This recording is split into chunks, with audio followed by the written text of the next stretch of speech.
Điện thoại di động là một thứ không thể thiếu trong cuộc sống của chúng ta ngày nay, chắc hẳn ai cũng có một chiếc cho riêng mình, có thể 2, 3, 4 cái ấy chứ. Nhưng nó có những điều thú vị mà bạn chưa biết, có thể làm bạn bất ngờ đấy. Tôi nhắc lại là điện thoại di động chứ không phải điện thoại bàn đâu nhé các bạn. Nào, chúng ta cùng đi tìm hiểu những sự thật thú vị về chiếc điện thoại di động. 1. Chiếc điện thoại di động đầu tiên được giới thiệu từ những năm 1967 của thế kỷ trước. Thuở ban đầu, dù cho phép người dùng có thể mang đi lại nhưng ông tổ Carry Phone có trọng lượng lên tới 4,5 kg. Các cuộc gọi điện thoại di động thương mại đầu tiên đã được thực hiện vào năm 1973 bởi Martin Cooper, một cựu phát minh của hãng Motorola. Và 10 năm sau, năm 1983, những chiếc điện thoại di động được bán tại Hoa Kỳ với giá gần 4.000 đô la Mỹ. Lúc này, điện thoại di động mới trở về đúng ý nghĩa khi chỉ còn trọng lượng vài chục đến vài trăm gram, nhỏ gọn để có thể dễ dàng cầm tay hay bỏ túi như thiết kế ngày nay. 2. Bức ảnh đầu tiên được chụp bằng điện thoại di động là vào năm 1997. Đây là bức ảnh chụp cô bé Sophie, bức ảnh chụp bằng điện thoại di động đầu tiên trên thế giới. Cô bé là con gái của doanh nhân Philippe Cand, người Pháp, người đã tìm cách đưa tính năng chụp ảnh của Casio QV10 vào chiếc điện thoại di động Motorola StarTAC, chiếc điện thoại di động phổ biến thời bấy giờ. Ý tưởng của ông hoàn thành vào đúng dịp sinh nhật cô bé ngày 11 tháng 6 năm 1997. Ông đã sử dụng điện thoại để chụp hình con gái mới sinh của mình và chia sẻ ảnh của mình, đánh dấu sự xuất hiện của một trong những tính năng phổ biến nhất trên smartphone hiện nay. Cand cũng được biết đến là một trong những kỹ sư phát triển mẫu điện thoại có tính năng chụp hình đầu tiên thế giới. 3. Chiếc điện thoại nghe nhạc đầu tiên. Đó chính là model SL45 tới từ Siemens, một thương hiệu đã biến mất khỏi thị trường điện thoại di động hiện nay. Tuy nhiên vào năm 2001, Siemens chính là hãng sản xuất điện thoại đầu tiên trên thế giới trình làng mẫu di động tích hợp khe cắm thẻ nhớ và cho phép chơi nhạc megapixel 3. Trong khi điện thoại ngày nay chứa tới hàng chục gigabit dữ liệu thì SL45 chỉ có đúng 32 MB thẻ nhớ MMC để có thể lưu trữ được khoảng hơn 10 bài nhạc. Và chiếc điện thoại chơi nhạc đầu tiên này cũng chỉ có thể phát nhạc trong 5 giờ liên tục sau mỗi lần sạc pin. 4. Hãng điện thoại di động nổi tiếng nhất. Nokia từng là nhà sản xuất giấy nhưng hơn 100 năm sau khi thành lập Nokia mới sản xuất điện thoại. Một trong những hãng điện thoại lớn và nổi tiếng nhất thế giới lại khởi nghiệp không phải từ lĩnh vực điện tử. Thay vào đó vào năm 1865, Nokia được thành lập với hoạt động kinh doanh chính là sản xuất giấy.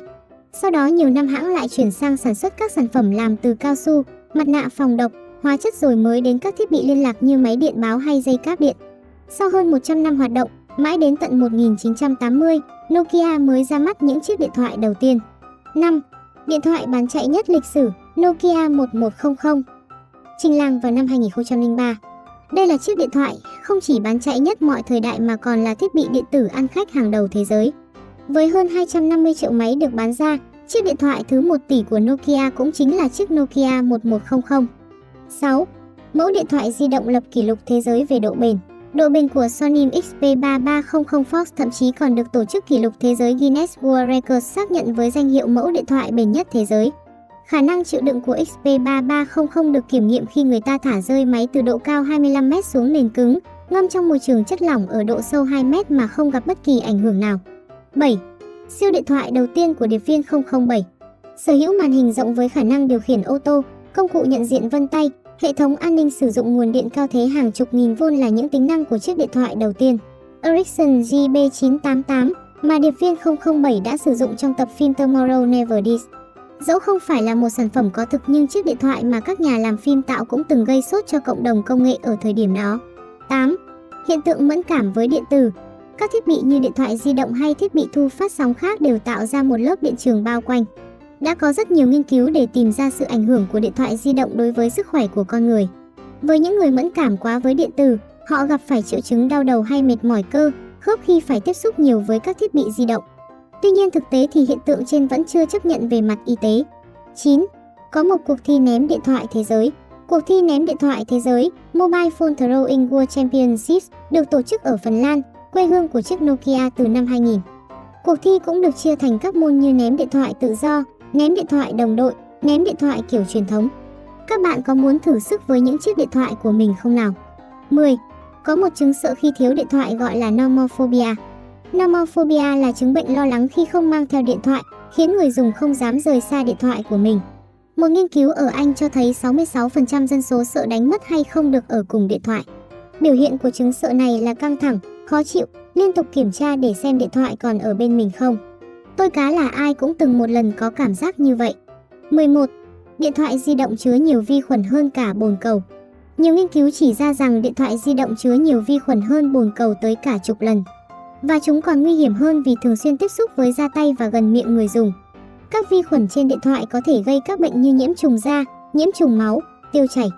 Có một người đàn ông ở Uganda đã bị nhiễm virus Ebola vì đã ăn cắp chiếc di động có chứa vi khuẩn này. Nhọ thế không biết. 12. Hoạt động phổ biến nhất trên điện thoại di động là xem giờ. Không phải đàm thoại hay nhắn tin, xem giờ mới là hoạt động mà con người làm nhiều nhất trên điện thoại di động. Nhiều người đã không còn nhu cầu mua đồng hồ đeo tay để xem giờ nữa, nó dần trở thành một sản phẩm thời trang hơn là dùng để chỉ thời gian. Lâu lâu các bạn có móc điện thoại của mình ra xem giờ không nào? 13. Dân Philippines chuộng nhắn tin nhất thế giới. Không phải Mỹ hay các quốc gia đông dân như Trung Quốc hay Ấn Độ, Philippines mới là nơi mà người dùng sử dụng dịch vụ nhắn tin SMS nhiều nhất thế giới. Ở đây mỗi ngày trung bình tới 1,4 tỷ tin nhắn được gửi đi. Ban đầu dịch vụ này được mở ra miễn phí nhưng sau đó vì quá phổ biến nên các nhà mạng buộc phải tính phí dịch vụ này. Trung bình mỗi tin SMS gửi đi mất khoảng 2 cent và như vậy mỗi ngày người dân ở Philippines tiêu tốn tới 28 triệu đô la Mỹ chỉ cho việc nhắn tin. 14. Tin nhắn SMS lại có tối đa 160 ký tự là sự ngẫu nhiên. Chuẩn độ dài của tin nhắn được kỹ sư viễn thông 45 tuổi, Friedhelm Hillebrand, đưa ra vào năm 1985. Rất ngẫu nhiên, điều này được ông phát hiện ra khi Hoover gõ thử một vài câu ngẫu nhiên trên chiếc máy chữ và nhận thấy hầu hết chúng đều có độ dài dưới 160 ký tự. Tuy nhiên ở quan điểm kỹ thuật, ban đầu tin nhắn SMS có độ dài không thể quá 128 ký tự. Tuy nhiên nhờ một số thủ thuật tối ưu người ta đã có thể nhét thêm tối đa 32 ký tự nữa vào mỗi tin nhắn và 160 ký tự chính là chuẩn. 15. Điện thoại di động đắt tiền nhất thế giới. Stuart Hill iPhone 4 Diamond Rose là chiếc điện thoại di động đắt tiền nhất thế giới với giá bán lên tới 7,85 triệu đô la Mỹ, tương đương 162 tỷ đồng, và bằng với hơn 15.000 chiếc iPhone 4 hay iPad 16GB Wi-Fi, con số quy đổi thật khổng lồ. Sở dĩ sản phẩm có mức giá cao ngất ngưởng như vậy bởi vì đường viền kim loại trên chiếc iPhone thường đã được độ lại với 500 viên kim cương trọng lượng tổng lên tới 100 carat. Mặt lưng làm từ vàng hồng với logo quả táo đính thêm 53 viên kim cương. Và cuối cùng là một viên kim cương lớn nhất lên tới 7,4 carat được đặt đúng vào vị trí của phím home để tạo ra chiếc điện thoại xa xỉ nhất thế giới. 16. Có 100.000 chiếc điện thoại di động bị rơi xuống nhà vệ sinh ở Anh mỗi năm. Thật vậy, mỗi năm có đến 100.000 chiếc điện thoại di động đã rơi xuống nhà vệ sinh ở Anh. Không biết khi rơi xuống nhà vệ sinh thì người ta sẽ làm gì tiếp theo nhỉ? Còn các bạn, thứ không thể thiếu khi các bạn bước vào nhà vệ sinh là gì? Tôi nghĩ không phải giấy vệ sinh đâu, mà là chiếc điện thoại di động cùng với cục Wi-Fi hoặc mạng 3G. Hãy sử dụng cẩn thận không khéo lại tõm nhé. Trên đây là 16 sự thật thú vị về chiếc điện thoại di động, người bạn không thể thiếu của chúng ta. Xin chào, hẹn gặp lại các bạn kỳ sau. Hãy đăng ký kênh để biết thêm nhiều thông tin thú vị và đừng quên cho mình một like nếu thấy video hữu ích nhé.